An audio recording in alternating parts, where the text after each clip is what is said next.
السلام عليكم ورحمة الله تعالى وبركاته. بسم الله الرحمن الرحيم. الحمد لله رب العالمين، وصلى الله وسلم وبارك على ختم الأنبياء وإمام الأصفياء سيدنا ونبينا محمد إمام الأنبياء وعلى آله وصحبه وسلم تسليما كثيرا. الحمد لله. We have been on a beautiful journey through an intermediate work in Islamic Beliefs, the commentary of Imam Sawi on Jawhara al-Tawhid.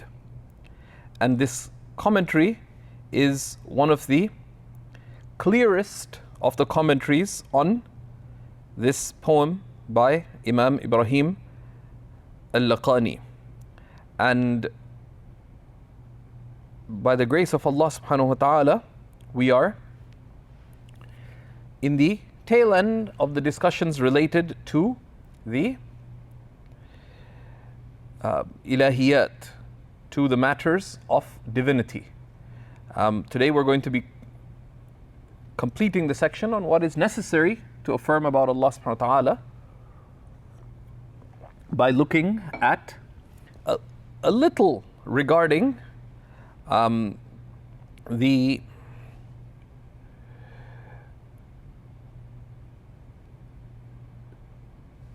transcendence of the Qur'an. And we touched upon the attribute of kalam when we looked at the affirmative attributes, the sifat al-ma'ani. So he tells us, rahimahullah ta'ala, in Jawhara al-Tawhid, وَنَزِّهِ الْقُرْآنَ أي كلامه عن الحدوث واحذر انتقامه, and affirm the transcendence of the Qur'an, namely Allah's speech, from originatedness, and beware of the stern punishment of Allah. The stern punishment of Allah, i.e., if you affirm regarding the Qur'an that which is unbecoming. If you affirm regarding the Qur'an that which is unbecoming. Why? Because there is an underlying challenge in understanding what is the Qur'an. Why? We've already seen that speech is an eternal attribute of Allah subhanahu wa ta'ala. The speech of Allah, mighty and majestic, is itself being an eternal attribute, necessary, subsisting eternally through the entity of Allah subhanahu wa ta'ala. It indicates meanings eternally. But it is transcendent beyond any of the characteristics of originatedness. Right? And we looked at that discussion from the focal point of the divine attribute. But then, what is the Qur'an then? Right? What is the Qur'an then? So this is where a challenge arose, that, well, the Qur'an is revealed, right? The Qur'an is revealed. So how is the Qur'an eternal? Right? How is the Qur'an eternal? And here there have been several excesses, right? And you have to keep in mind that the later scholars simplified a lot of matters. There's nuance. There's nuance to the position of the Mu'tazila. there are some nuances in the difference between the Ash'aris and the Maturidis in some details, and the theologians within each of the schools differed on some of the specifics.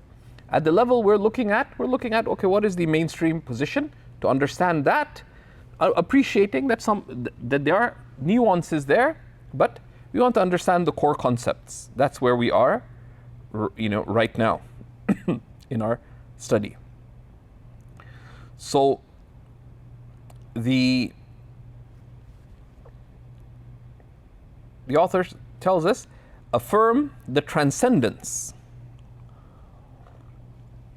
of the Qur'an, meaning it is obligatory for you, O you who are morally responsible, to affirm the transcendence of the Qur'an. Right? Now the Qur'an, the word Qur'an, right, is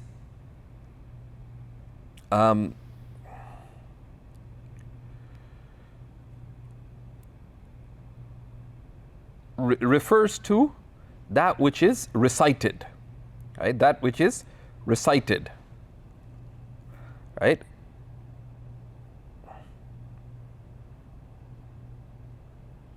Or that which is gathered, right?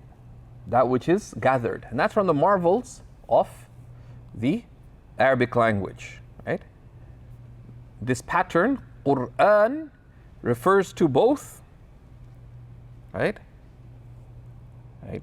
You say, قرأت الشيء قرآنا جمعته. I recited something, Qur'anan, meaning I gathered it. And you say, قرأت الكتاب قراءة, or قرآنا أي تلوته. I recited, so Qur'an, قرأت الكتاب قرآنا means I recited it. So it indicates, this pattern indicates both that which is recited and has a sense of that which is oft recited, or that which is gathered. And it indicates a range of meaning, right?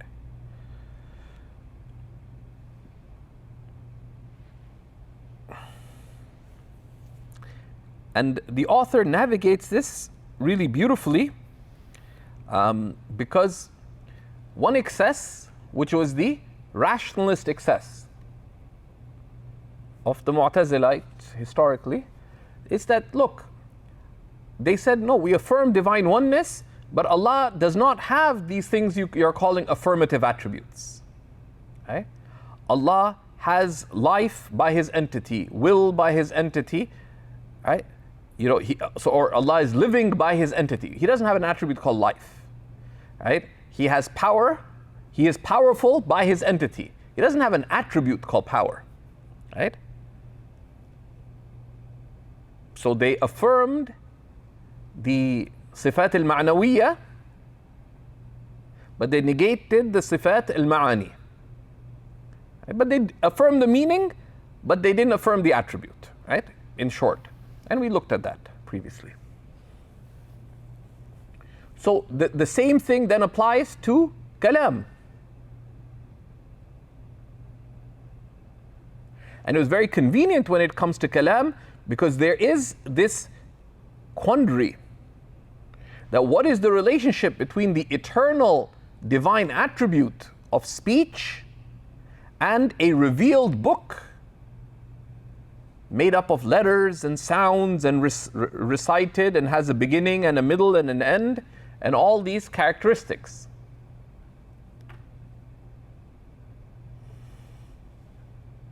So the literalist success was simple. They just said, there's no such thing as a divine attribute of speech, right? The rationalist excess, the Mu'tazila, there's no such attribute of speech. Allah speaks by His entity, but the speech is created, wa khalas.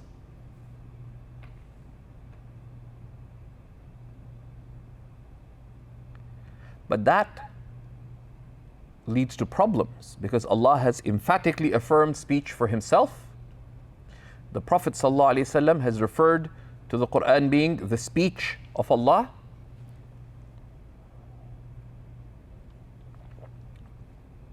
And there's clear primary texts regarding that. And we've taken that speech,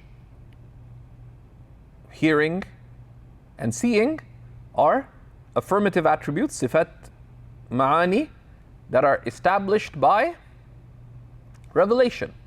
And these are decisively established. So this would be problematic, because if you negate that, you would negate the other attributes that Allah affirms for Himself as well, which is problematic. It's also irrational, right? Because someone who is powerful, you say they have power. Someone who hears, you say they have hearing, right? Etc. That's just there's talazum, there's necessary interrelationship between affirming a meaning and attributing it as an attribute. And also, if one were to say that the Qur'an is created, then it would have the characteristics of originatedness. And anything that is originated is subject to time, subject to space, right? It is not eternal and lasting in its consequences. So there's grave danger in this. And there's a historical context, which we won't go into, of the great debate between, on the one side, the rationalists who negated the Qur'an being the speech of Allah, and saying, look, it's revealed. Don't you recite it? Don't you write it? Doesn't it have beginning? Doesn't have middle? Doesn't have end? How can this be eternal? That's the rationalistic sense, with a whole rainbow of nuances. On the other side, you have the literalists. Some were literal and they say, and that's a safe literalism, we affirm what Allah affirms. That's fine. And that's from Ahl Sunnah. Allah, the basis of speech is literal. So we sympathize. So we do sympathize with the rationalists in that, yes, what we agree with you on is that we do not affirm originated meanings to Allah subhanahu wa ta'ala. Right? We agree on that aspect of your denial. But your over denial, we reject. The literalists, we say, yes, we accept the Qur'an is the speech of Allah. Allah has affirmed it for Himself. The Prophet ﷺ has affirmed it for himself, so we affirm it. La ishkal. Right?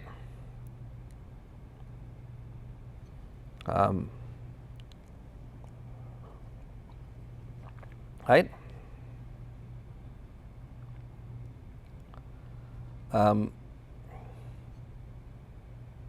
But the literalists took it one step further, right? Because they said everything about the Qur'an is eternal.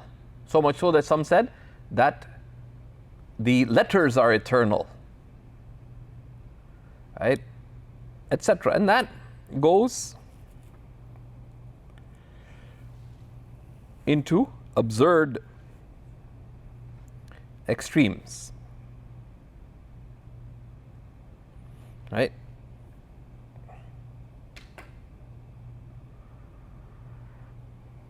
And the larger works detail the arguments of even some of the larger commentaries on Jawhara al-Tawhid, like the author's own Umdatul Murid, go into. There's several arguments of the Mu'tazilites and how the mainstream responds to them, right? But let's understand the issue itself. قال الإمام الصاوي رحمه الله تعالى قوله ونزه القرآن. Imam Sawi said, the author's words, Imam Laqqani's words, affirm the transcendence of the Qur'an. قال رحمه الله اعلم أن المقصود من ذكر هذه المسألة الرد على المعتزلة النافين لصفة الكلام حيث قالوا والعياذ بالله إن الكلام من لوازمه الحروف والأصوات وتلك مستحيل على الله سبحانه وتعالى.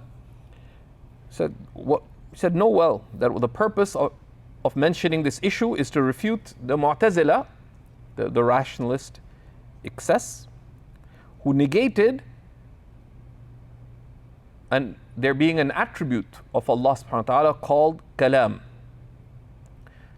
When they said that truly any speech entails letters and sounds, and letters and sounds are absurd to affirm for Allah subhanahu wa ta'ala.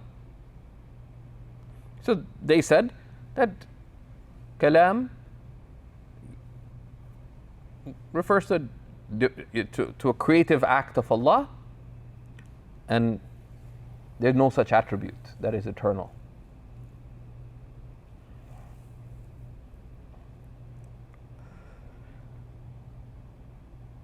So Imam Sawi says, فَيُرَدُّ عَلَيْهِمْ بِمَا ذَكَرَهُ الْمُصَنِّفْ رَحِمَهُ اللَّهِ. So they're responded to with what the author mentioned.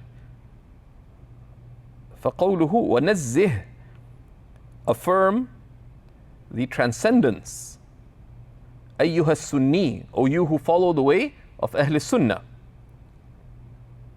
وَقَوْلُهُ أَيْ كَلَامَ, namely his speech, تَفْسِيرٌ لِلْقُرْآنِ هُنَا. This, this is a clarification of what's meant by the Qur'an here. فَالْمُرَادُ بِالْقُرْآنِ هُنَا كَلَامُهُ الْأَزَلِي الْقَائِمْ بِذَاتِهِ. So what's meant by the Qur'an here is his eternal speech that subsists through the entity of Allah subhanahu wa ta'ala. Right?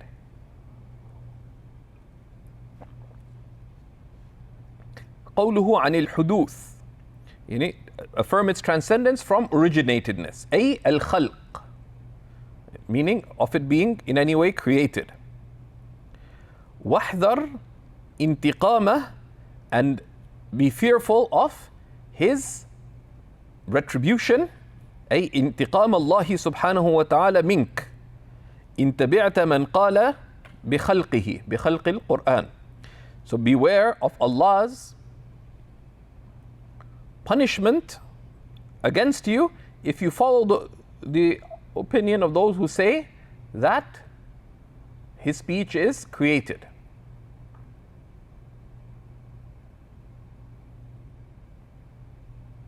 Because Allah affirms it for himself, so we affirm what Allah affirms as per what the principles that we took.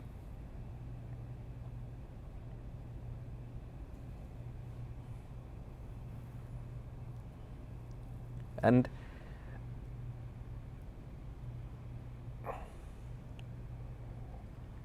the key is to appreciate, and we can diagram this before looking at the next section.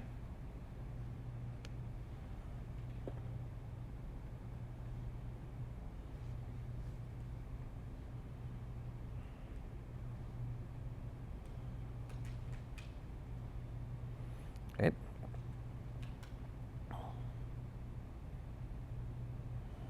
So you have, can you see it? Okay, so you have two things, right? You have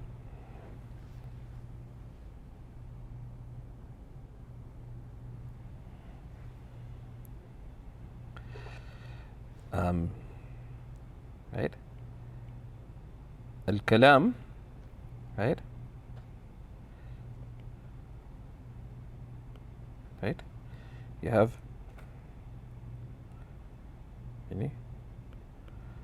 so you have sifatullahi ta'ala, right? On one side you have the divine attribute of Allah subhanahu wa ta'ala, which is al-kalam, the divine attribute of speech, right? And then you have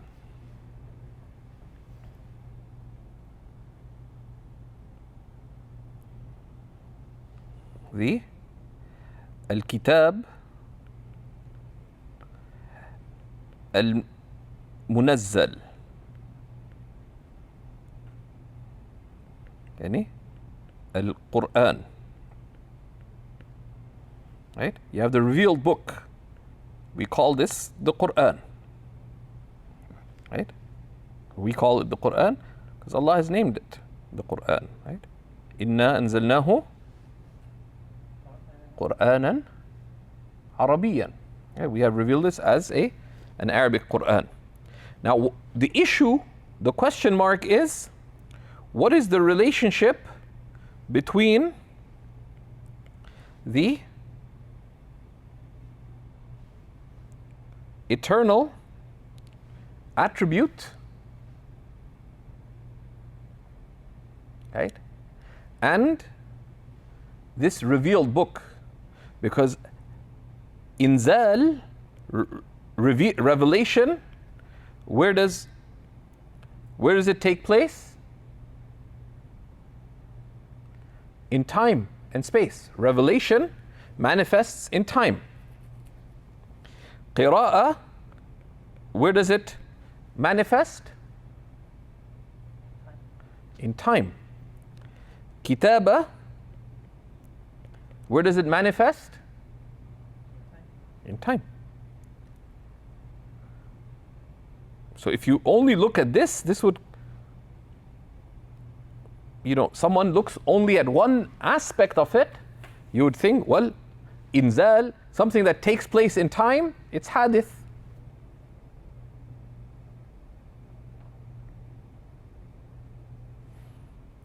The recitation is originated.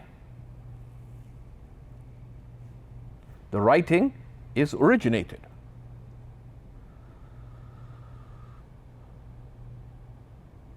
But we cannot say this. Why? Because, right,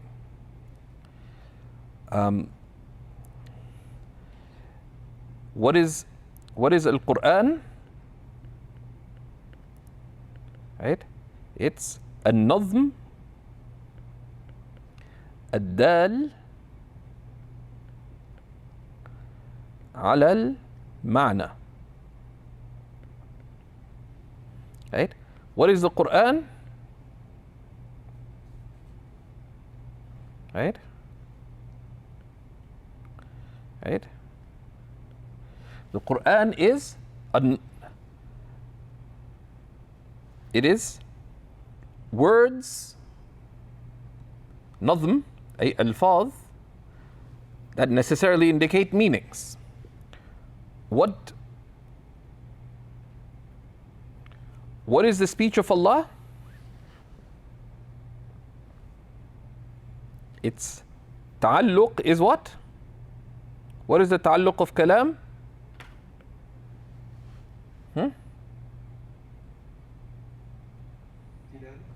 التعلق of dilala, يعني على يعني معاني, right? على معاني, right? So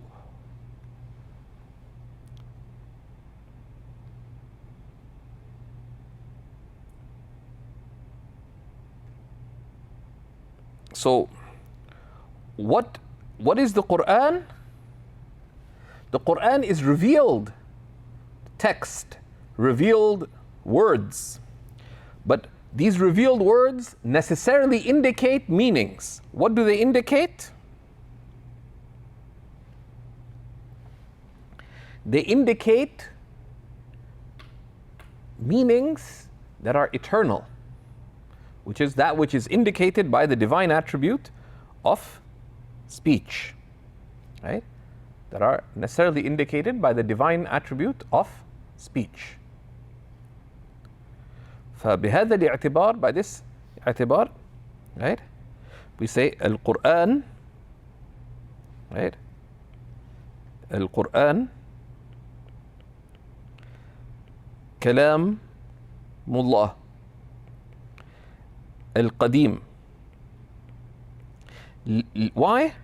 لأنه يدل, because it indicates على ما يدل عليه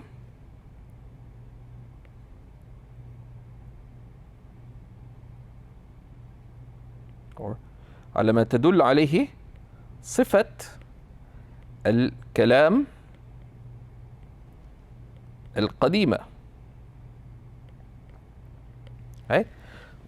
The Qur'an is the eternal speech of Allah because it, meaning the revealed book, necessarily indicates that which is indicated by the eternal attribute of speech of Allah subhanahu wa ta'ala.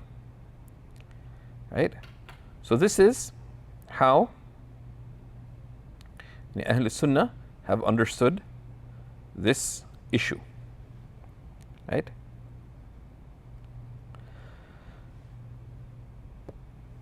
So then an issue arises. This is one of the arguments of the Mu'tazila. That, well, Allah subhanahu wa ta'ala refers to inzal, right, of revelation, which is something that takes place in time. Right?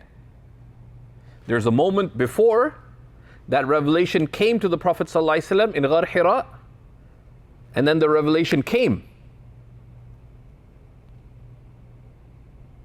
Then he had that which was revealed.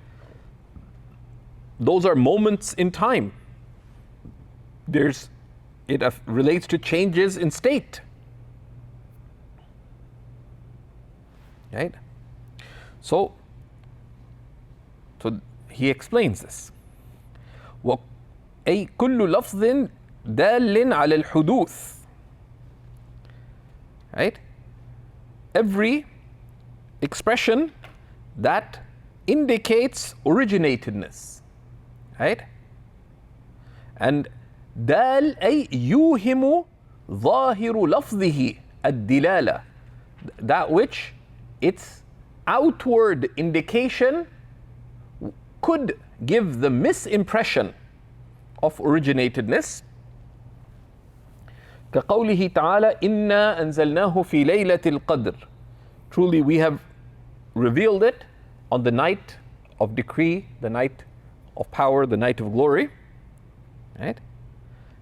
Or, from Surah Al-Qadr, or إنا نحن نزلنا الذكر.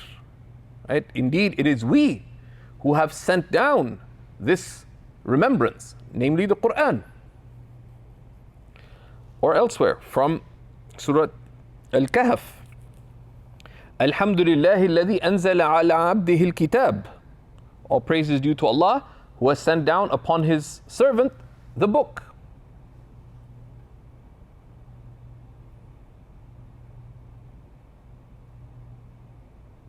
How do you deal with this? Imam al-Laqqani puts the response to them in his poem. Right? And this is part of the uslub al-hakim, of a wise method. He addresses the issue, gives the principal response without going into their arguments, so that someone understands the position of Ahl Sunnah, understands the core argument without getting into the debate. And that's from the method of the ulama in inculcating sound beliefs, that the nuanced issues are addressed but with wisdom. And this is an example of that. Okay. قوله احمل على اللفظ الذي قد دل. Understand it in accordance with the word used and what it indicates. Right? Why? Because Allah has affirmed speech for himself. This revealed book has been referred to as the speech of Allah. So how, and these affirmations are decisive. We know that decisively Allah Most High has affirmed the attribute of speech for himself, subhanahu wa ta'ala. That's قطعي الثبوت والدلالة. It's decisive in affirmation and indication.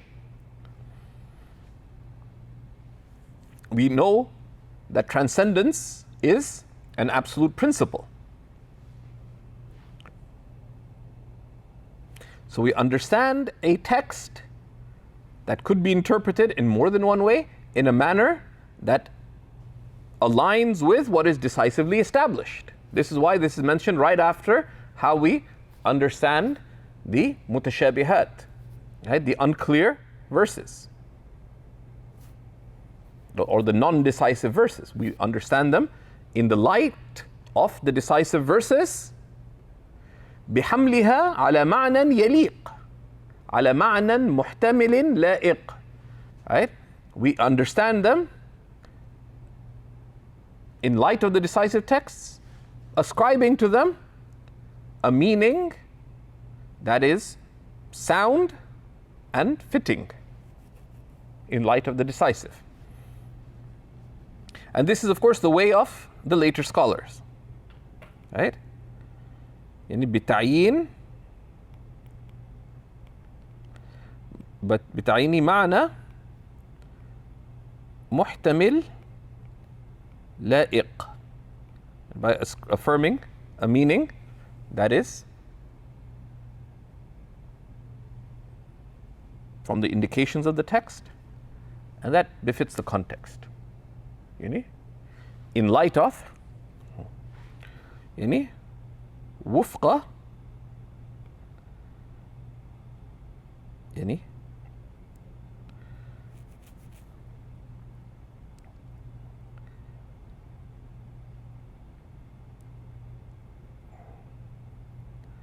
وفق ما ثبت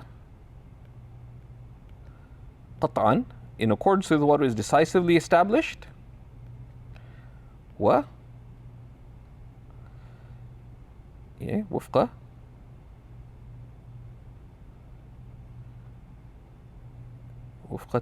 وفق تنزيه الله تعالى, right? And in accordance with the tanzih of Allah subhanahu wa ta'ala, the transcendence of Allah subhanahu wa ta'ala. So how do we understand it? احمل على اللفظ الذي قد دل أي بعض مدلول الكلام القديم القائم بذاته, يعني أن ما ورد من الكتاب والسنة مما يوهم الحدوث فإنه عند أهل السنة محمول على اللفظ الحادث الدال على بعض المدلول القديم, وهو اللفظ المنزل عن النبي صلى الله عليه وسلم للإعجاز بأقصر سورة منه المتعبد بتلاوته. Right? So interpret it. So there's two things. احمل على اللفظ الذي دل, احمل المعنى على دلالة اللفظ. Right? And what indicates حدوث, understand it to be referring to the revealed words, that the words were revealed. Right? Because revelation took place in time. Right? So, meaning that what has been related in the book and the sunnah of what would give the outward misimpression of originatedness, it is understood by Ahl Sunnah to be referring to the revealed words. Right? Al-lafz al-hadith, right? Or you could say al-lafz al-munazzal, right? The revealed words, because revelation took place in the context of time, that indicates some of what is indicated by the eternal speech. وَهُوَ اللَّفْظُ الْمُنَزَّل, and it is the words that have been revealed على النبي, upon the Prophet sallallahu alaihi wasallam, للإعجاز, in order for this to be an inimitable proof with even the shortest surah of it. المتعبد بتلاوته, whose very recitation is an act of devotion. نزل بالمعنى واللفظ جميعا من عند الله تعالى على الصواب. Both its meaning and words have both been revealed from Allah Most High according to the sound opinion, according to the correct opinion. right? خلافا لمن قال, contrary to what some said, that it was revealed by the meaning on Jibreel alayhi salam, and the expressions are from Jibreel, right? And of course, one of the problems with academic types, etc., is that, you know, in fiqh, for example, we look at who are the authorities in a subject, and even what authorities quote, right? Sometimes people relate multiple opinions, but not every opinion is of consideration, right? As Imam Sawi said in a poem of his, ليس كل خلاف معتبر إلا خلافا له حظ من النظر. Not every opinion, not every disagreement is of consideration. Rather, only those opinions that have some share of sound reasoning. Right? And for that we consider the strength of the meaning of, you know, the reasoning, the soundness of the argument. We also consider who has affirmed it. On what basis have they affirmed it, right? So just because there are 8 related opinions on something does not mean that A is acceptable, B is acceptable, C is acceptable, because we believe in capital T truth, right? And where there's differences, you know, some things are open to interpretation, there is sound and accepted interpretation, and there's interpretations that are not accepted because of weakness of reasoning, argument, basis, etc.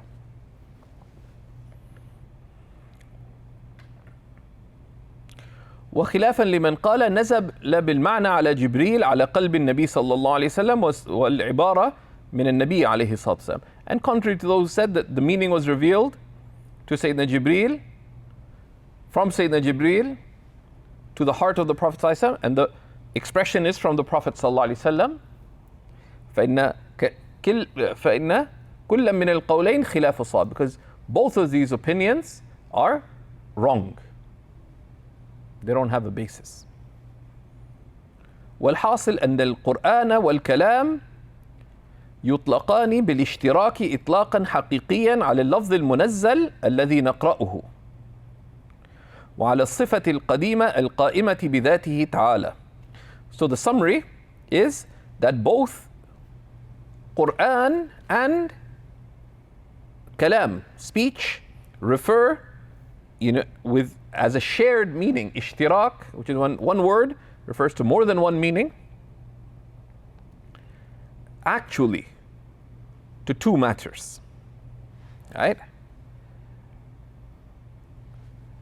To the revealed words that we recite, you can call them Qur'an or kalam, i.e. kalamullah. The eternal speech of Allah is called kalam. The eternal speech of Allah is also called Qur'an min haythu dilala, insofar with respect to its indication, because the indications are eternal. وقيل إطلاق القرآن على اللفظ حقيقة وعلى الصفة القديمة مجاز. And some of the ulama of Ahl Sunnah said that the usage of the Qur'an on the with respect to the revealed words is haqiqah, is literal, and referring to the eternal speech of Allah as Qur'an is metaphorical, because there you're not referring to the attribute itself, but the indication of the attribute. But the first is the more reliable, and the arguments for that can be found in the larger texts. وقيل والكلام بالعكس يطلق على الصفة القديمة حقيقة وعلى اللفظ المنزل مجازا. This opinion argued that speech is the opposite of this. It's used for the eternal attribute literally, and for the revealed words metaphorically. When you say al-kalam, ay kalamullah, right? But the first is the sound position. So this is the issue of sifat al-kalam. And with that, we have completed looking at what is necessary to affirm for Allah subhanahu wa ta'ala. Then he says, وَيَسْتَحِيلُ ضِدُّ ذِي الصِّفَاتِ فِي حَقِّهِ كَالْكَوْنِ فِي الْجِهَاتِ. The opposite of these attributes are absurd for Allah, with respect to Allah, such as His being in a direction. So he tells us, قوله يستحيل ضد ذي الصفات, the opposite of these attributes are absurd for Allah. He said, هذا هو ثالث أقسام الحكم العقلي. This is the third of the categories of the rational ruling that we have, المتقدمة في قوله, that we saw previously. فكل من كلف شرعا وجب عليه أن يعرف ما قد وجب لله والجائز والممتنع. When he said that all those morally responsible by sacred law are required to know what is necessary for Allah and what is possible for Allah and what is absurd, mumtani', and mumtani' and mustahil have the synonymous meaning of impossible or absurd. فقدم في التقسيم الجائز وأخره في التفصيل. So he mentioned the possible first in mentioning the three categories, but when he detailed it, he mentioned the possible last because there is more detail regarding it. Right? Because there's necessary, possible, and absurd. But in mentioning it, he mentioned necessary, absurd, and then possible. And the basis is that you stick to an order. But the reason he put it this way, because you start, because the possible, there's a lot of discussions related to that. Human actions, etc., the creation of the universe, all of that falls within the possible. There's a range of issues. And there's other reasons that are also mentioned, right? Because things are known by their opposites. And the editor refers to Hashit al-Amir on Ithaf al-Murid, the commentary by the son of the author, Shaykh Abdul Salam ibn Ibrahim al-Laqqani. وَأَلْفِ الصِّفَاتِ لِلْعَهْدِ الذِّكْرِ. Right? And the opposite of these attributes, al here is for al-ahd al-dhikri. It's a referential al, and it refers to that which has been mentioned before. أي الصفات المتقدم ذكرها بأسرها نفسية أو سلبية معانية كانت أو معنوية. Right? The opposite of these attributes that have been mentioned, all of them, whether the personal attribute or the attributes of negation or the attributes of the affirmative attributes or the attributes of affirmation. So he now lists these, and you could just usefully make these into a chart, right? That's what's necessary for Allah. The opposites of those are absurd for Allah. Then what is possible for Allah subhanahu wa ta'ala. And one of the ways we affirm the attributes that are necessary for Allah is when we address people, we talk to people, etc. We cultivate understanding of what is absurd for Allah subhanahu wa ta'ala, in a manner that just makes it clear for them that this is absurd, this is absurd, this is absurd. Right? So it gives them clarity. فيستحيل عليه تعالى عدم العدم. So it's absurd for Allah Most High to be characterized by non-existence, because wujud is a necessary attribute of Allah. والحدوث, or to be originated, right? i.e. أن يكون وجوده مسبوقا بعدم وطرو العدم, or for Allah to cease to exist. These are all implications of His being wajib al-wujud. His existence is intrinsically necessary. That which is must be and cannot not be. وَالْمُمَاثَلَةِ لِلْحَوَادِثِ, or for Allah to resemble created things. Right? And this of course negates, this relates to, Adam is the opposite of what? Of wujud. Huduth is the opposite of qidam. Turu al-adam is the opposite of baqa. Right? Of being beginning, ancient without beginning, eternal without end. or resemblance to created things, because he's characterized by being dissimilar to created things. بأنواعها. فليس بجرم ولا عرض. So Allah is neither a body nor an accident. ولا يوصف بالصغر ولا بالكبر. And Allah is not characterized by being small or big. ولا يتقيد بمكان ولا زمان. And Allah is not limited by place nor by time. ولا يوصف بالدخول في شيء من العالم ولا بالخروج عنه. And he's not characterized by entering anything of this world or being outside of anything of this world. ولا بالاتصال. Allah is not characterized by being connected to something. ولا بالانفصال. Nor by being disconnected to anything. ولا يشغله شأن عن شأن. And he's not busied by anything from anything. ولا يغيب عنه شيء. And nothing is absent from Allah subhanahu wa ta'ala's knowledge.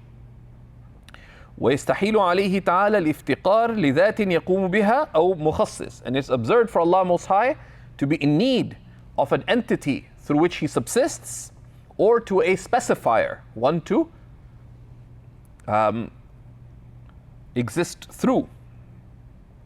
والتركيب في ذاته أو صفاته. Or for Allah to be made up of parts in his entity or his attributes. This goes back to وحدانية. أو يكون له مماثل فيهما. Or that there be any similar to him, any who has a similar attribute to any of the attributes of Allah, or to the entity of Allah itself. أو أحدهما. Or one, either the entity, anyone having an entity like the entity of Allah, or any attribute like the attribute of Allah. This all the implications of وحدانية. والعجز عن ممكن ما.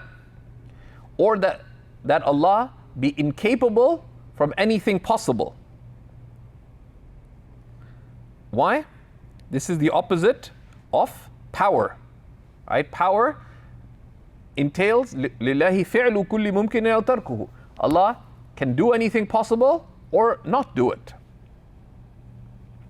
The opposite of qudra is ajz, is incapacity. والكراهية والسهو والغفلة. Or to be forced to do something, or to do something forgetfully, or to be heedless. These are opposites of will.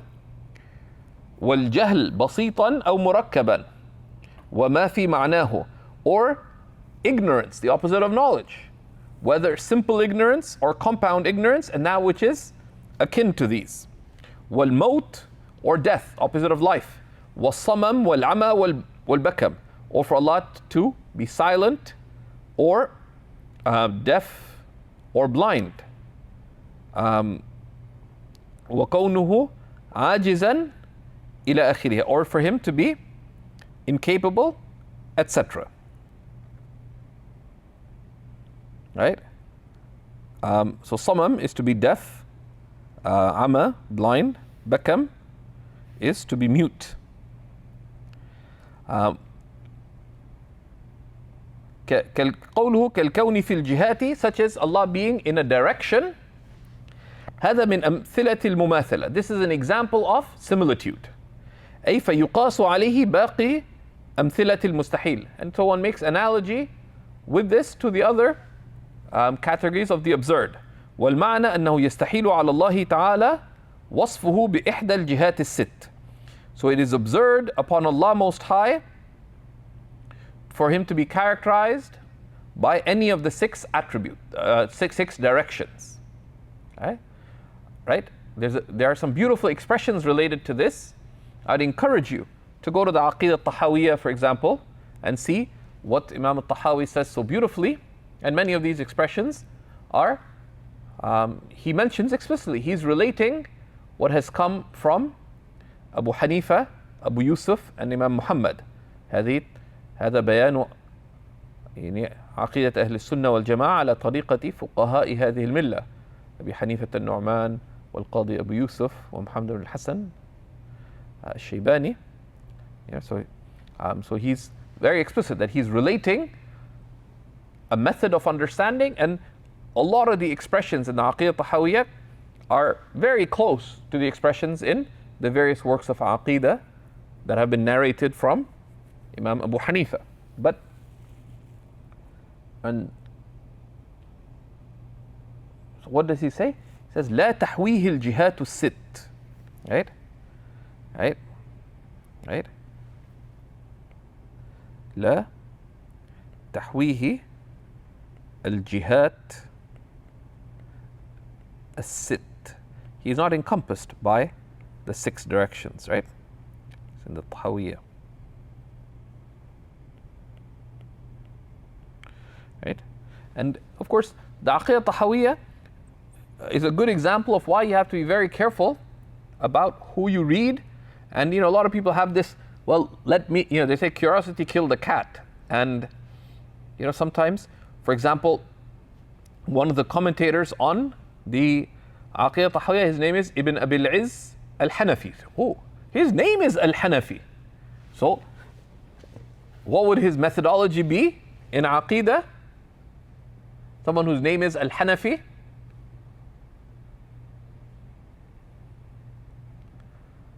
What would the assumption be? That he'd be Hanafi in his method in Aqidah. But that's not the case. Right? That's not the case. And of course, of the commentaries on the Aqidah Tahawiyah, it's the most nicely published one. Right? But the commentary on the Aqidah Tahawiyah by Ibn Abil Izz has nothing to do with the Hanafi school in Aqidah, nothing to do with the Maturidis, or there's a lot there that's outside the framework of mainstream understanding of theology, whether the Maturidis or the Ash'aris. It is basically a summation of the methodology of Ibn Taymiyyah rahimahullah in Aqidah. And it has all the literalist excesses of that method in the places where it errs. But even the reasonings, etc., are foreign in many. Sometimes the opinion is okay, but the line of reasoning is problematic, or it's not based on consistent, coherent, cogent, precise method. It's appealing because the language is easy, there's loads of Qur'an and Hadith and so on, but that's just an example where one needs to have exceeding caution. He has other works as well. Ibn Abil Izz and Imam al-Kawthari wrote several warnings about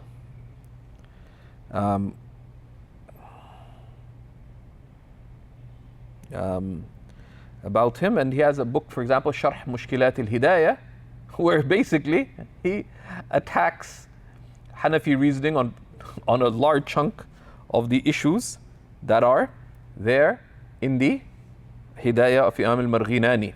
So that's why one should be careful, right?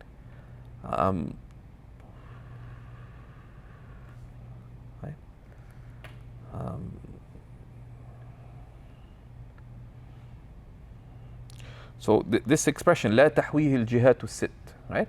Tahawi also says, من أثبت لله معنى من معاني البشر فقد كفر, right? Whoever affirms any meaning to Allah of the meanings of created things has committed an act of disbelief. Of course, that's not a fatwa. I mean, beware, because that entails kufr, because it entails affirming similitude. So it would be good to look through the Aqidah Tahawiyah. You'll find many expressions related to transcendence. These two particularly would be good to dig up from the Aqidah Tahawiyah. There's also, of course, the section from Imam al-Ghazali's Aqidah al-Qudsiyah, which is the first part of book 2 of the Ihya on Qa'id al-Aqa'id. The section on transcendence is spectacularly good. Okay.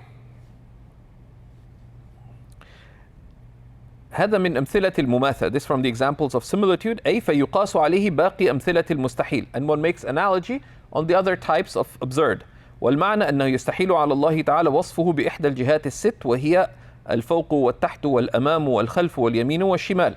The meaning is, it's absurd for Allah subhanahu wa ta'ala to be characterized by any of the 6 directions, namely for Allah to be above or below or in front or behind or to the right or to the left. فمما يجب تأويله لإيهام الجهة قوله سبحانه وتعالى الرحمن على العرش استوى. Therefore, what is necessary to interpret, because it gives the potential outward misimpression of direction, is His words mighty and majestic. The All-Merciful is established on the throne. Right? The All-Merciful is established on the throne. Now the ta'wil can be of 2 types. What are the 2 types of ta'wil? The interpretation, the figurative interpretation, is of 2 types. What are the 2 types? Yes, mujmal and mufassal, or ta'wil ijmali and ta'wil tafsili, right? Ta'wil ijmali, what is it?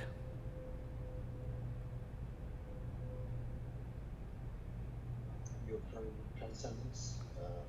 No. That's after. What is ta'wil ijmali? No. Ta'wil ijmali is, you say that the literal is not meant. ليس على ظاهره. That is ta'wil. Because the basis of kalam is haqiqah, right? And the haqiqah is the first meaning. Right? Is the first meaning. You want to see examples of first meanings? The general method of the author of Al-Qamus al-Muhit is that he mentions the most common meaning of a word first, and then he mentions secondary meanings. Right? And there, so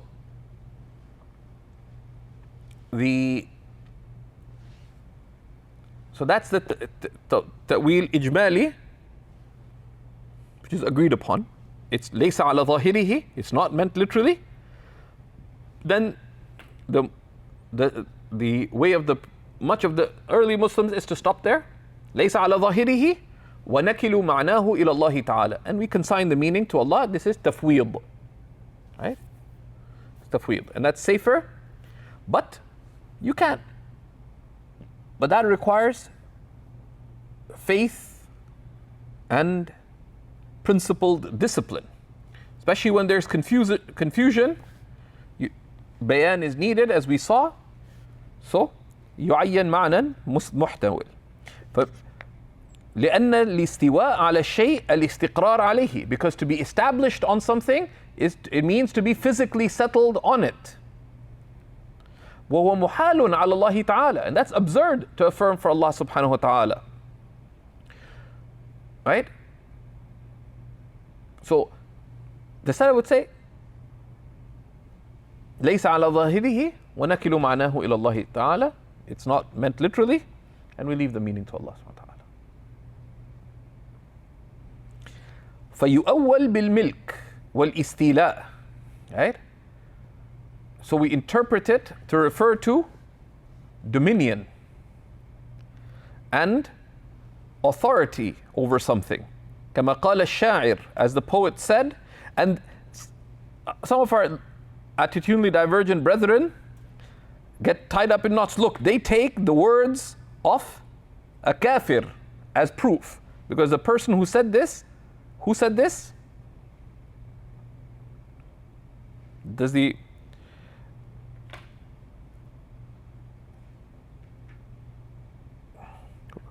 Does it mention who said it? It's said by Al-Akhtal, right? Who was a Christian, right? Right? And he's not being used as a proof for a point of belief. He's just being used for what? To cite a usage of the term in the Arabic language. Right? Right? Right? Right? And that's an important point to note.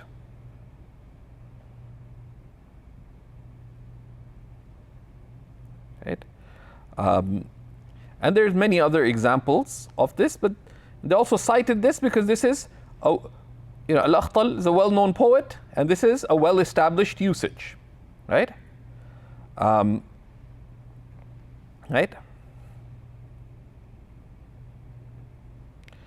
Right? Right? استوى بشر على العراق من غير سيف ودم مهراق. Right?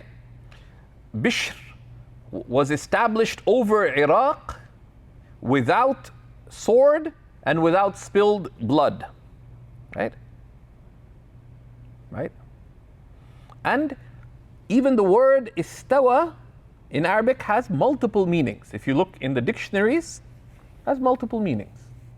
And if someone wanted to look around, you can see, for example, if you look in the early tafasir, Tabari, Ibn Abi Hatim al-Razi, Imam al-Maturidi, in his Ta'wilat Ahl al-Sunnah, multiple interpretations given by the early Muslims of what is meant by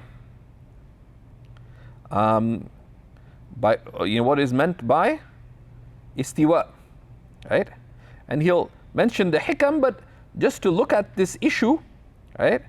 Maulana al-Qushayri in the Risala, and he has a beautiful section on what the Imams of Tasawwuf, of spirituality, were Imams of the Salaf, right? What the early Imams of Islam, of the spiritual path, and these are giants of Islamic scholarship, what they had to say about istiwa,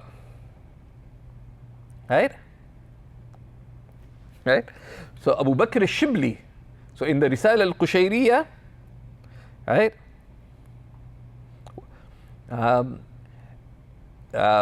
Shibli was asked about, so these kinds of confusions, there's nothing new under the sun, right?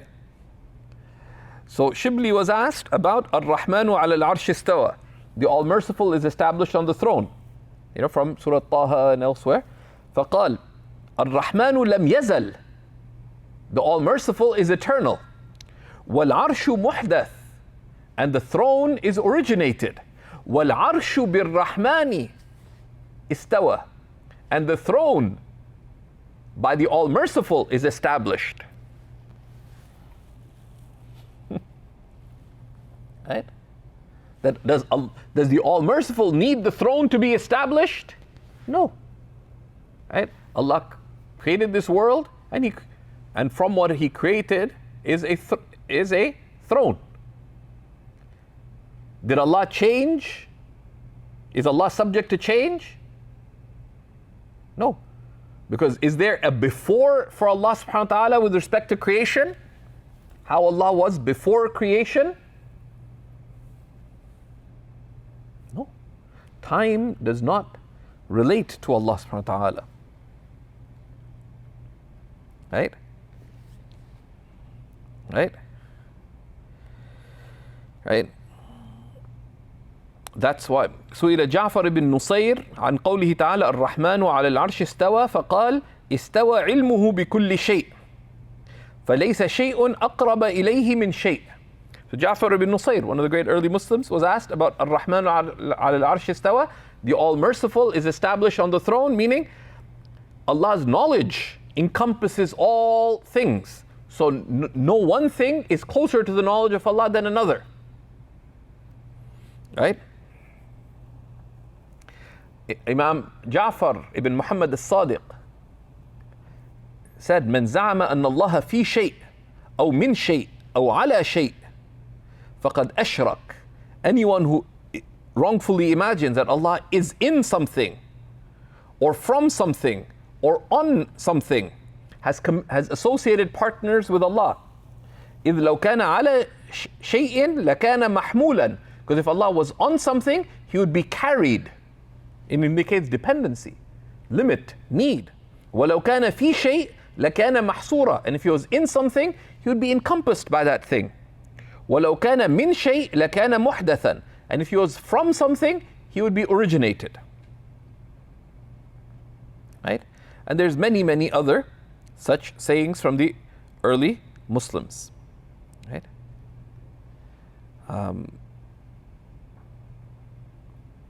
I'm not suggesting you read it, listen to it right now, etc. But Shaykh Muhammad Sa'id Ramadan al-Buti taught the Risala al-Qushayriya. Right? And the section on Aqeedah from it, Shaykh al-Buti's explanations are stunning. Right? Right? Are stunning.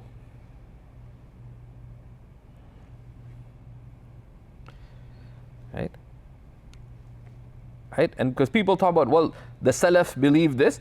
There's all kinds of people in the Salaf, right? When we mean by the Salaf, we mean the Imams of the Salaf, right? Because all the sects emerge in the Salaf too. So when we mean as-Salaf, meaning the Imams of the al-A'imma, al-A'immatul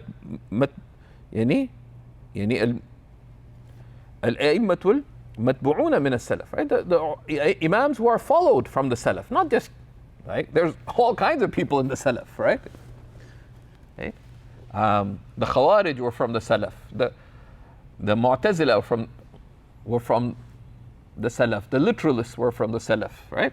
So we mean the Imams of Ahl Sunnah from the Salaf, right? And these are from the Imams of the Salaf al-Salih radiyallahu ta'ala anhum. So then he quotes, وَفِي آخِرِ حِكَمِ ابْنِ عَطَاءِ اللَّهِ رحمه الله تعالى. And in the end of the hikam of Ibn Ata'illah, right? Right? Because there's munajah in the hikam. Yeah. Right?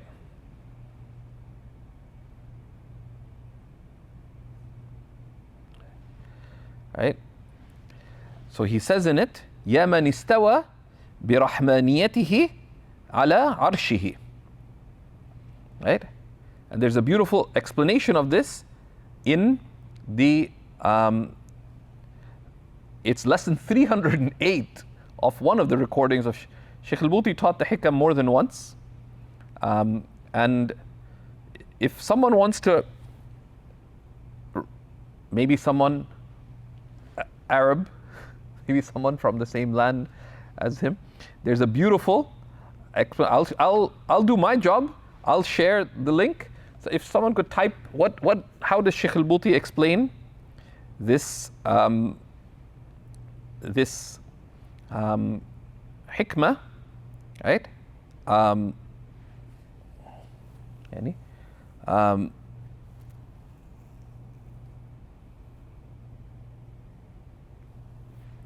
He says, so Ibn Ata'illah says in his munajat, at the end of the hikam, in his munajat, in his divine entreating, and these are amazing examples of calling upon Allah. And this is a beautiful genre amongst others who wrote beautiful, there's many. Khwaja Abdullah al-Ansari, al-Harawi has beautiful munajat. There's also the beautiful munajat of the student of Imam Zarruq, al-Kharrubi, and they've been published. There's Hikam wa Munajah of al-Kharrubi, and they're published.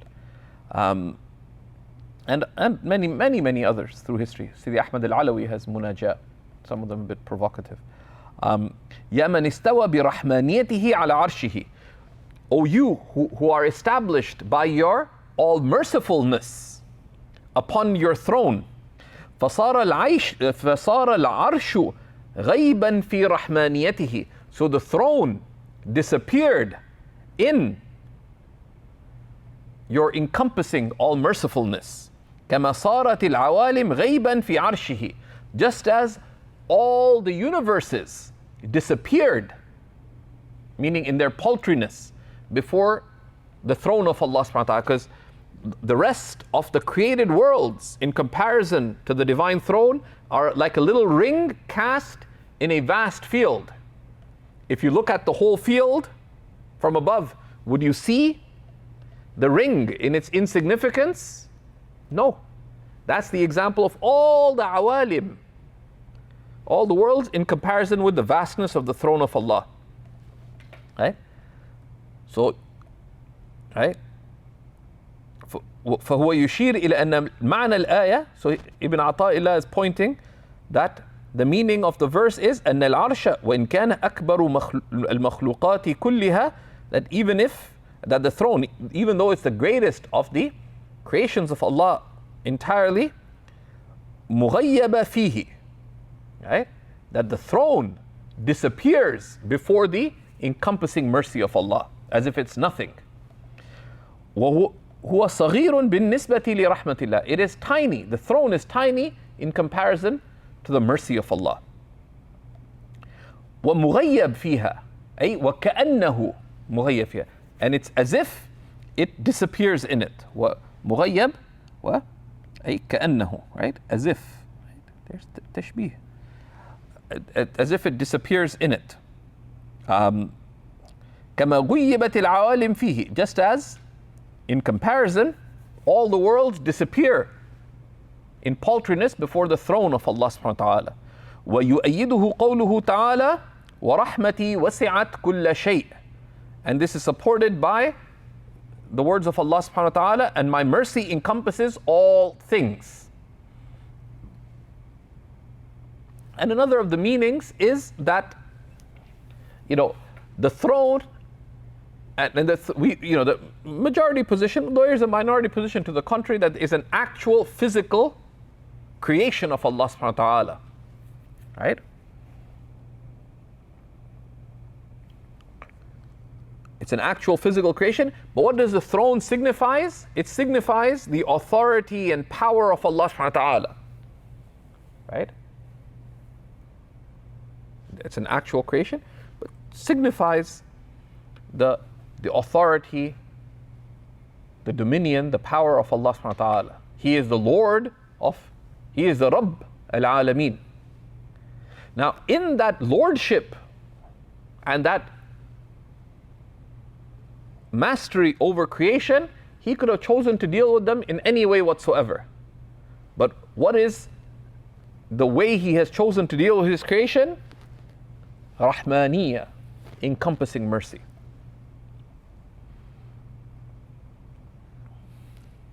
Right? And this hikmah is very rich, right? Right?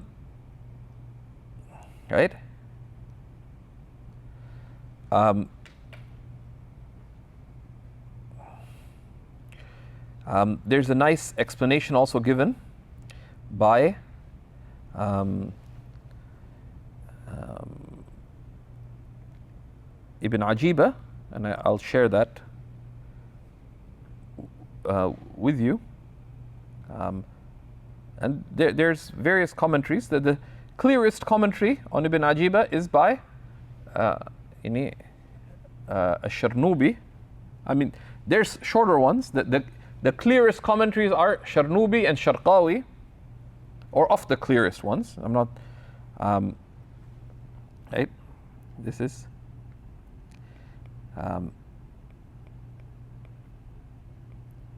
And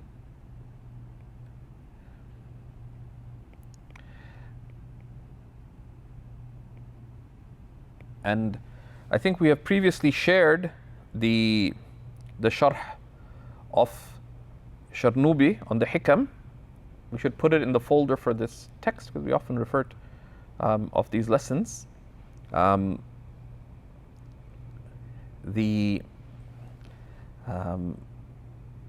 it's also edited by Shaykh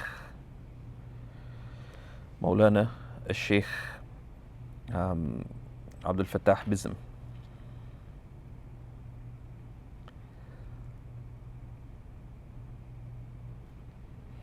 Right? And there are many other explanations and ways of understanding Ar-Rahmanu ala al-Arsh istawa, right?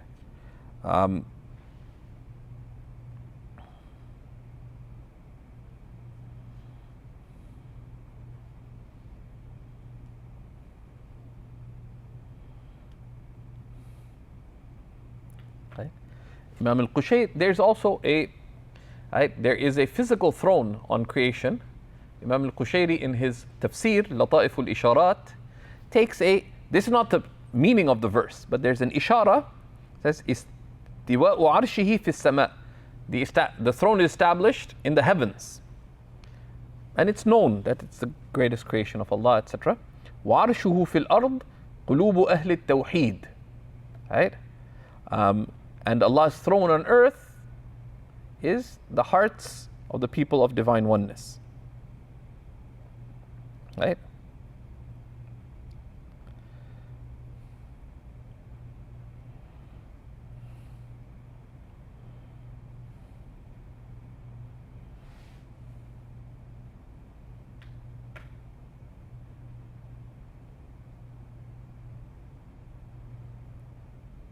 Right? And it's also understood by the next verse as well. Right? That's one of the ways you understand it in the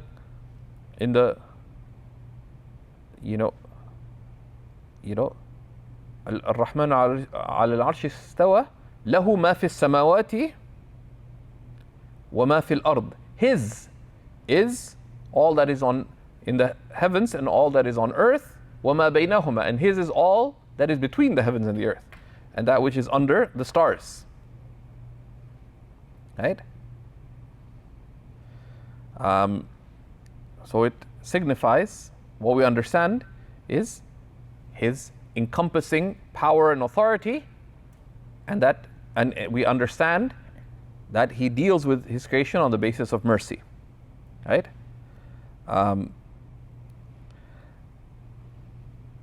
Right? Right? And Dhunnun al-Masri was asked about Ar-Rahmanu al-Arsh istawa. Right?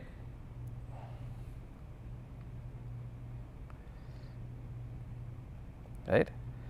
And again, of the Imams of the Salaf, he said, Ar-Rahmanu al-Arsh istawa. He said, Athbata dhatahu. He affirmed his entity. وَنَفَى مَكَانَهُ. And he negated any place for himself. فَهُوَ مَوْجُودٌ بِذَاتِهِ. He exists by himself.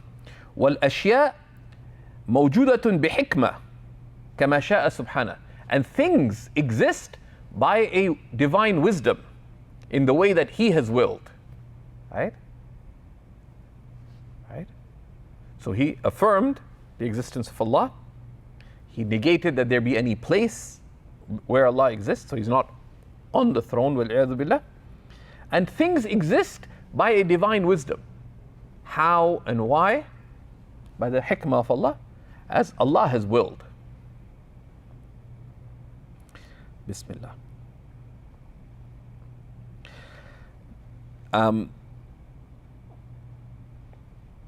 Then there's a diss of Imam al-Zamakhshari. It is not established, clearly at least, that al-Zamakhshari ever met al-Ghazali. Right? So this is one of those, it's hukiyah, right? It is related. Okay?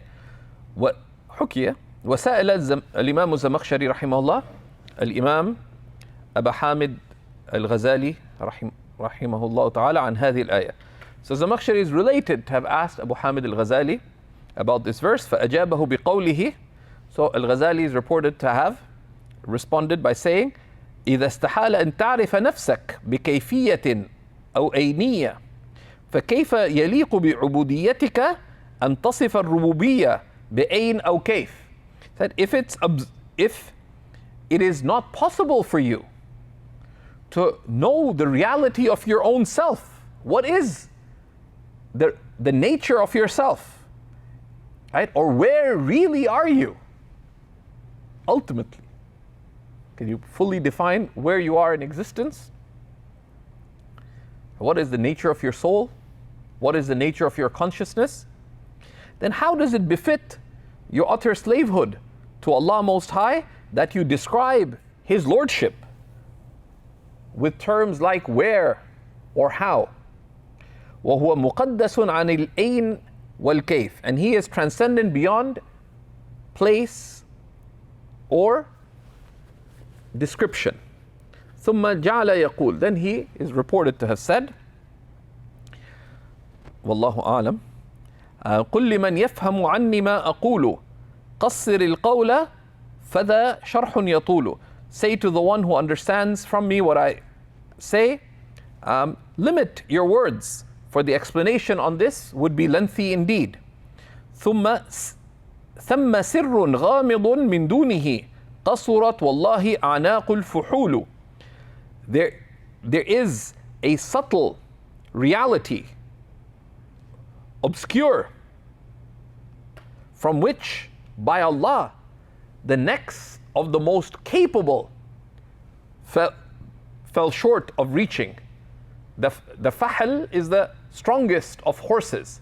So the fuhulur rijal are the most capable of accomplished ones. The fuhulul ulama are the strongest and most capable of ulama. So they haven't been able to reach the reality. أنت لا تعرف إياك ولا تدري من أنت ولا كيف الوصول. You don't know yourself, nor know who you are, and do not know how to reach. لا ولا تدري صفات ركبت فيك حارت في خفاياها العقول. No, more so you don't know the attributes that exist in you yourself, whose subtle meanings bewildered intellects. أين منك الروح في جوهرها هل تراها فترى كيف تجول. Where within you is your soul, your seat of cognition, in its essence? Do you see it so that you can see how it goes around you? وكذا الأنفاس هل تحصرها لا ولا تدري متى عنك تزول. And your breaths, likewise, can you count them? No, you can't. And you don't know when your breaths will cease. أين منك العقل والفهم إذا غلب النوم فقل لي يا جهول. Where from you is your intellect and your understanding when sleep overcomes you? Tell me, O ignorant one. أنت أكل الخبز لا تعرفه كيف يجري منك أم كيف تبول. The eating of bread, you don't know its reality. How does it go through you? Or how you relieve yourself. فإذا كانت طواياك التي بين جنبيك كذا فيها ضلول فكيف تدري من على العرش استوى لا تقل كيف استوى كيف النزول. If you don't know what's within yourself, that is between your two sides, in this manner, O you who are lost, then how could you know the reality of the one established on the throne? Do not say how he is established or how is the descent. كيف يحكي الرب أم كيف يرى فلعمري ليس ذا إلا فضول. And don't talk about how does the Lord speak or how does the Lord see. By my life, that is nothing but wastefulness. فهو لا أين ولا كيف له هو الرب هو رب الكيف هو رب الكيف والكيف يحول. He is not characterized by where or how, for he is the Lord of how, and how does not relate to him. هو فوق الفوق لا فوق له. He is above aboveness. He has no aboveness. وهو في كل النواحي لا يزول. And in all places, he, with respect to all places, he is eternal. جل ذاتا وصفات وسما وتعالى قدره عما تقول. Exalted is he in entity and attributes, and high and exalted in rank from all that you affirm. So that completes the section on what is observed for Allah subhanahu wa ta'ala. Now, someone, if they want to, they can research these lines. It would not appear, wallahu alam, although they did overlap. They did overlap. Imam al-Ghazali was born in the year 450 and died in the year 504. Imam al-Zamakhshari, who's of course a leading Mu'tazilite, right? One of the late Mu'tazila and of the late great Mu'tazila, but he is respected as an Imam of the Arabic language. He's an Imam of Arabic grammar. He's an Imam of Adab, and he has a number of important books in Adab.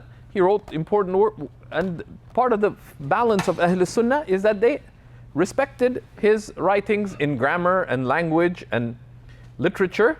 They also respected, he wrote, even though he was not an authority in the science of hadith, and you know, from his tafsir and stuff, you would see a weakness in that by the standards of the ulama of hadith. But when it comes to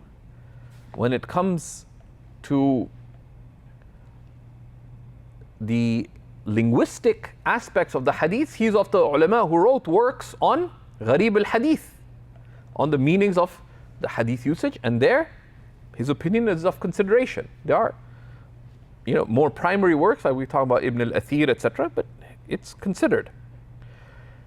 It's called al-Fa'iq fi gharib al-hadith. He's also accepted, you know, and from the, we talked about his dictionary, Asasul Balagha, which is an important work.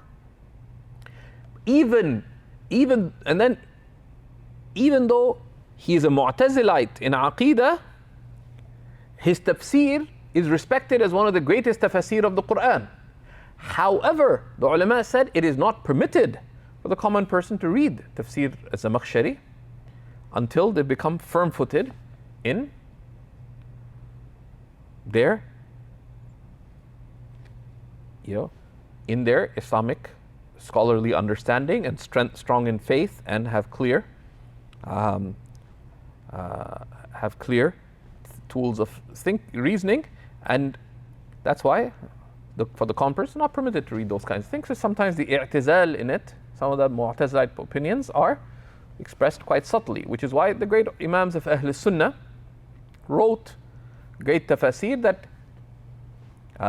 that covered the major points made by az-Zamakhshari. Tafasir like in the century after az-Zamakhshari, the likes of al-Qadi al-Baydawi, the great Shafi'i jurist and theologian, his tafsir al-Baydawi, and then tafsir of Hafiz al-Din al-Nasafi. They take a lot of that richness, and then there's so much of a lot of the, you know, so it's not something, because it's out there, it's not something one would access just like that. And classically, the tafsir of Imam al-Zamakhshari has always been published with there's a number of corrective notes written on the Kashaf. One of the most famous is by the Maliki jurist and theologian Ibn al-Munayyir, who, even when there's an indirect hint of anything coming close to i'tizal, to a Mu'tazilite opinion, he comes down like a ton of bricks, while at the same time respecting Imam Zamakhshari for scholarship and authority and brilliance and so on, right? That's the balance of Ahl Sunnah. Firm when you need to be, but also just unequivocally. Rahimahullah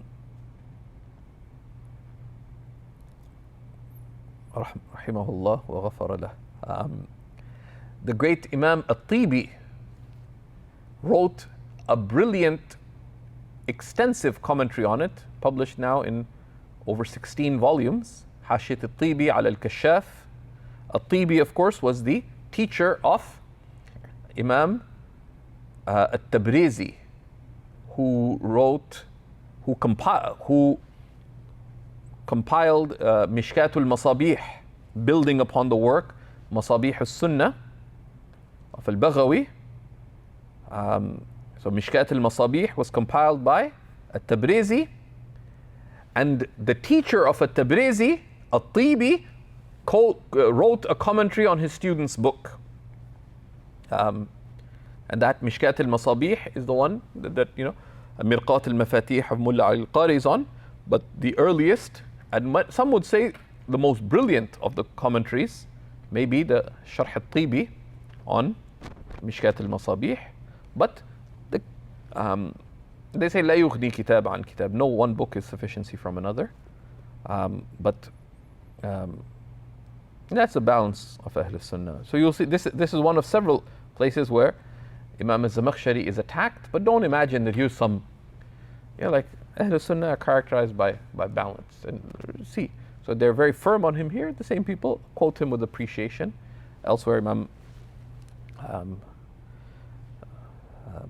there's a beautiful biography of Imam al-Zamakhshari in Shaykh Abdul Fattah Abu Ghudda's work, Al-Ulama al-Uzzab, الذين آثروا العلم على الزواج, the single scholars who preferred knowledge to marriage. And I'm not making any suggestions of remaining single to anybody, but it's a beautiful work. And of the 40 plus biographies in there is a biography of Imam Jarullah al-Zamakhshari rahimahullah ta'ala. Then he tells us in line 44, وَجَائِزٌ فِي حَقِّهِ مَا أَمْكَنَ إِيجَادًا إِعْدَامًا كَرَزْقِهِ الْغِنَى.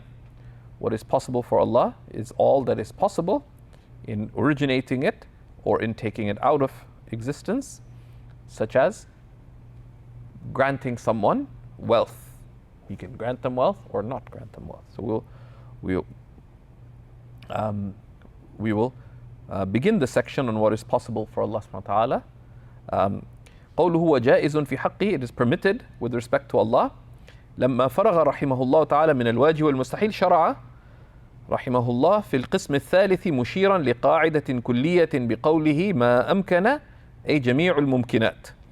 Once the author finished the section on the necessary and the absurd, he began, may Allah have mercy on him, with the section related to what is possible for Allah subhanahu wa ta'ala, with a comprehensive principle when he said all that is possible, meaning all possible things. والمراد بها ما كان في تعلق القدرة والإرادة خيرا كان أو شرا حلوا كان أو مرا. And what's meant by that is all that Allah's power and will can relate to, which is the possible.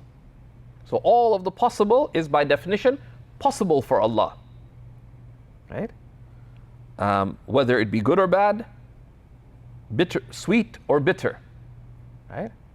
They say لله فعل كل ممكن أو تركه. Allah can do all that is possible or not do it. When we look at later texts, inshallah, we'll touch upon how the Maturidis understood the attribute of hikmah, of wisdom. Right?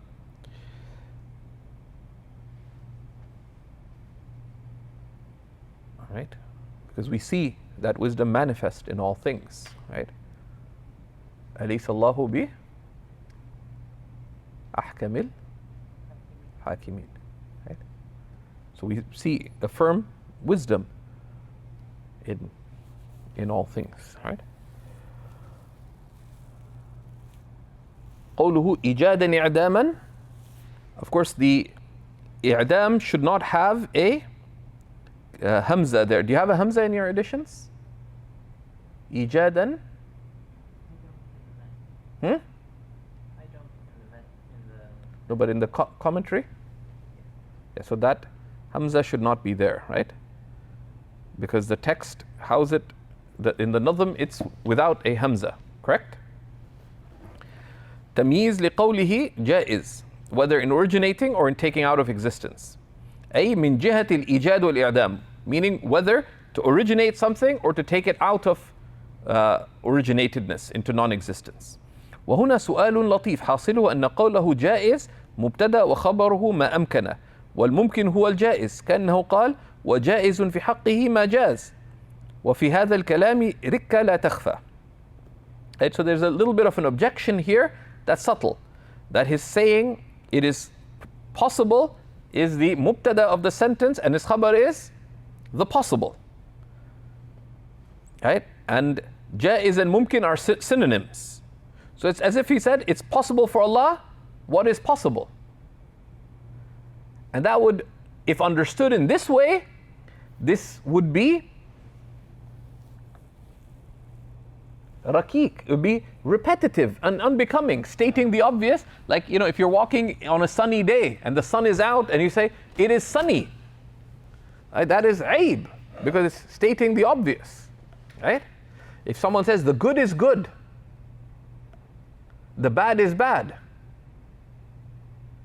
right? That's لا يليق بالعاقل, right? To state the obvious.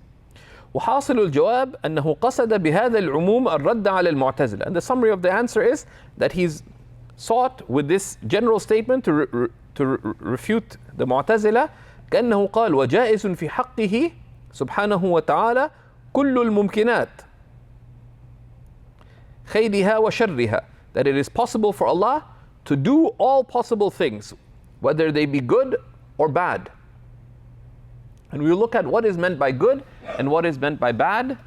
What is al-khair wa shar? We'll look at that next week. حلوها ومرها, whether sweet or bitter. فإن المعتزلة يقولون, for the Mu'tazila say, ليس كل ما أمكن فعله وصدوره جائزا. Because they said that not all things that are possible to do or to manifest are possible for Allah. بل الشرور والقبائح مستحيلة على الله تعالى. Because evil and vile things are absurd with respect to Allah subhanahu wa ta'ala. وعدم الخروج عن الصلاح والأصلح واجب. And not departing from what is good or better is necessary for Allah subhanahu wa ta'ala. And this is something that will be detailed in a little further down. فرد المصنف عليهم بهذه العبارة العامة. So the author first refutes them with a general expression. وسيأتي يفرع على هذه القاعدة قوله, and he'll then branch out from this general principle that it is possible with respect to Allah to do anything possible. لله فعل كل ممكن أو تركه. Right? Did you say قوله or قوله? Should be يفرع هو قوله والله أعلم. فخالق لعبده وما عمل. So then he'll derive from it. So Allah has created the servant and all that he does. وقوله وقولهم إن الصلاح واجب. And from this general principle he derives first that Allah is the creator of the servant and all that he does. Right? Because anything in creation, who created it? It's not a trick question, folks. Allah subhanahu wa ta'ala, right? How does anything come into existence? Allah created. الأصل في الأشياء العدم. Right? They go into حيز الوجود by Allah بإيجاد من Allah. Allah is the one who takes them from عدم إلى الوجود. That's خلق. Then how do they remain? But their madda, their substance is nothingness.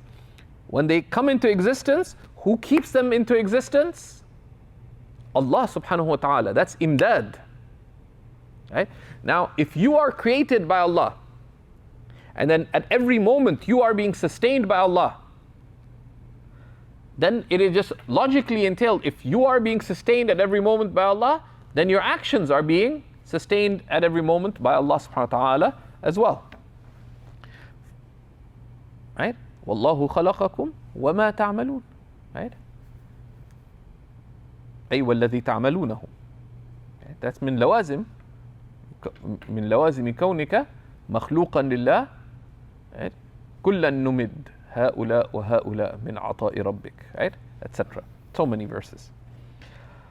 And it's also derived from that وقولهم إن الصلاح واجب, and they're saying that Allah must do the good is absurd. Nothing is necessary for Allah. قوله كرزقه الغنى, such as Allah granting wealth to anyone. Right? So بفتح الراء مصدر مضاف لفاعله أي كرزق الله تعالى عبده الغنى. Right? Meaning for Allah to provide any of His servants with wealth. وهذا مثال لقوله إيجادا. This is an example of Allah creating something. ومثال الإعدام عدم رزق الله العبد الغنى. An example of Allah's taking something out of existence or not originating something is Allah not providing someone with wealth. فالخير والشر من الله تعالى. So in itself, أي في حد ذاته, right? يعني in itself, the good and bad are from Allah subhanahu wa ta'ala, right? يعني من, sometimes they say that من حيث هو, right? In of itself, right? لكن اللائق نسبة الخير لله تعالى. But what is befitting our slavehood to Allah, that we ascribe the good to Allah, والشر للنفس, and to ascribe the bad to oneself. قال سبحانه وتعالى ما أصابك من حسنة فمن الله. Anything that of good that befalls you, it is from Allah. وما أصابك من سيئة فمن نفسك. And anything that befalls you of evil, then it is from yourself. أي بسبب كسبك, because of your acquisition of it. يفسره قوله سبحانه وتعالى وما أصابكم من مصيبة فبما كسبت أيديكم. Anything that befalls you of tribulation, it is by what you have earned by your own hands, meaning of your own doing. وما قوله تعالى قل كل من عند الله. Say it is all from Allah. فرجوع للحقيقة. This is a return to ultimate reality. وانظر إلى أدب الخضر عليه السلام. And look at the adab of Sayyidina al-Khadir, peace be upon him, حيث قال فأراد ربك أن يبلغ أشدهما. Your Lord willed that they reached their right age. وقال فأردت أن أعيبها. And I sought to blemish it. وكذا قول سيدنا إبراهيم الخليل عليه السلام. And likewise, reflect on how Sayyidina Ibrahim al-Khalil spoke. الذي خلقني فهو يهدين. The one who has created me, and then He guides me. والذي يطعمني ويسقين. And it is He who feeds me, and He who quenches me. وإذا مرضت فهو يشفين. And if I am sick, He heals me. Right? Till the rest of the verses. Right? From Surah Al-Shu'ara. Right? Verses 78 to 80. Right? الآية. فنسب الهداية والإطعام والشفاء لله تعالى. So he has ascribed guidance and feeding and healing to Allah Most High. والإمراض لنفسه تأدبا. And sickness to himself out of adab. وإلا فالكل من الله. Otherwise it is all from Allah subhanahu wa ta'ala. And then we'll look at the issue of أفعال العباد, the actions of those morally responsible. Right? Of the actions of servants. So we'll stop here at the top of line 145. وصلى الله على سيدنا ونبينا وقرة أعيننا محمد وعلى آله وصحبه وسلم والحمد لله رب العالمين. Any questions?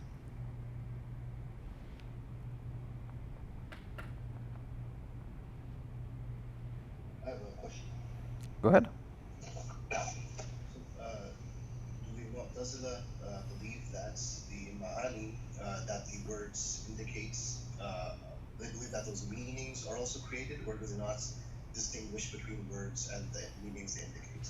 I wouldn't worry about the Mu'tazila right now. Right? The Mu'tazila weren't fools, right? Like, the ulama give a very simple, there's a reason, that the Mu'tazila emerged centuries before Imam al-Zamakhshari. And they remained that period, right? they remained during that period. So, you know, it's not a simplistic kind of situation, right? It's not a simplistic kind of situation.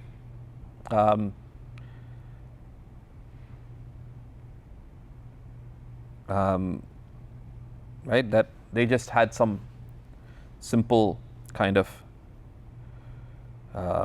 simplistic kind of understanding and so on.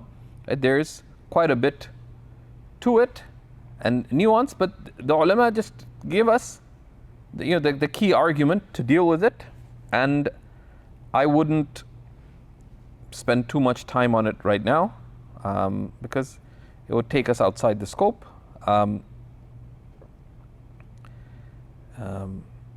Any other questions? And also, so the ulama in summary works, like and Imam Sawi's commentary is certainly, a summarized comment. Even a lot of people read Hashiyat al-Bajuri and think it's the last word on. Yes, it's the last summary word, right? But Imam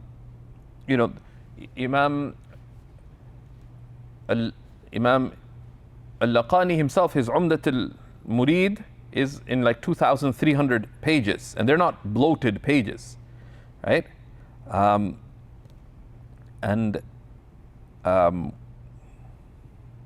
Right? And there's a lot more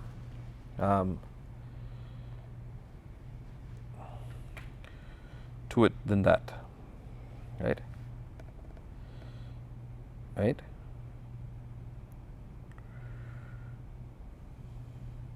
So the Mu'tazila said Allah speaks, right? But meaning that He creates sounds and letters and so on, right? He reveals, He created, they negated there being anything eternal about that. He willed to create these meanings, and we reject that.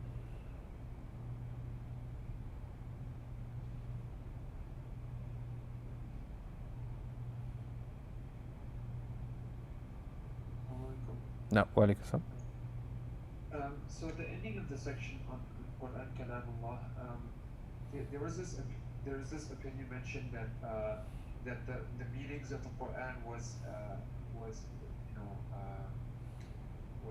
revealed to Jibreel alayhi salam, and that the actual ibadah was also from Jibreel.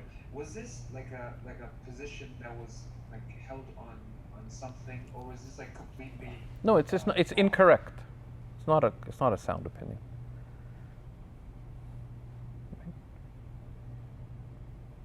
So something that's not related in a general teaching of something like someone just giving a dars on the Jawhara. There's no need to go into opinions like that, right?